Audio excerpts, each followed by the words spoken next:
So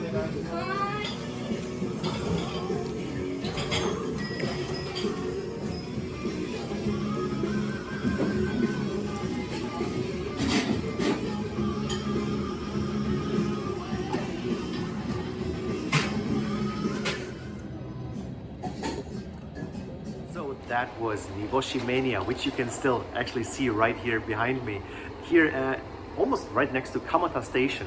And it's one of the newer shops in the area, but it definitely has conquered the hearts of ramen nerds like a storm because of their really, really rich and savory and kind of like out there, ultra thick Niboshi Ramen, which is, I would say, something that is not for everyone.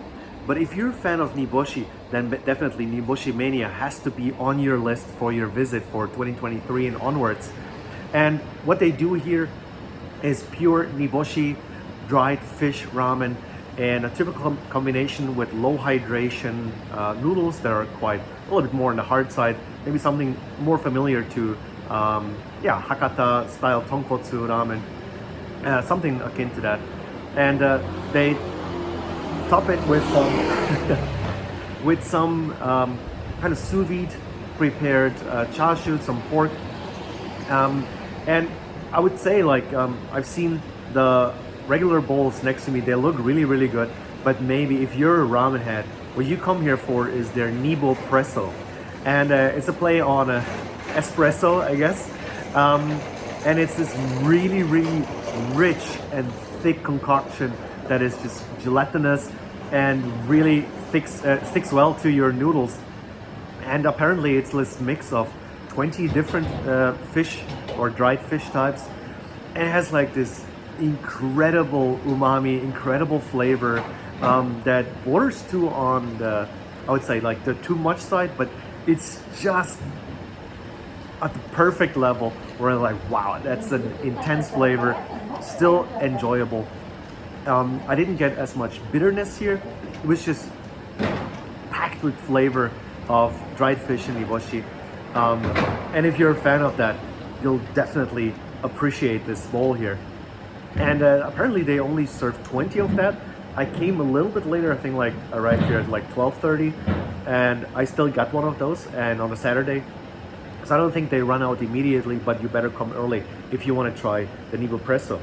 And the next thing you want to do is get one of their aedama, which is basically another serving of noodles that comes on the side with its own seasoning, some oil, and then they do like aedama gentes, which means like they have some daily changing flavor, and I got some lobster flavored aedama, and the recommendation is to really mix it all throughout, and then just eat, I would say maybe a third of it just by itself, and then toss the rest of that into your leftover soup, give it a good twirl, and it kind of becomes like more of a pasta, I would say, with the leftover, depending on how much soup you left over. And yeah, it really changes the flavor up, really boosted it all with that lobster flavor just by itself. Had like this bisque like quality to it, so good, buttery. Yeah, definitely this will be one of the top runners for the spot of best ramen in 2023 that I had so far. I think at the moment it's probably at the spot, maybe number 2. Still have to think a little bit about that, but first impression, and the aroma still lingers in my mouth, was absolutely fantastic. Yeah, one of the top shops that opened end of 2022, and yeah, my recommendation. I can only tell you, come here, check it out, and you might also see this on a bunch of other ramen Instagram accounts that really praise this shop really hard. So I had to come here myself.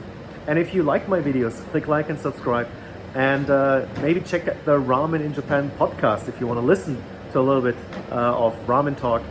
And that's all from me for today. Until next time.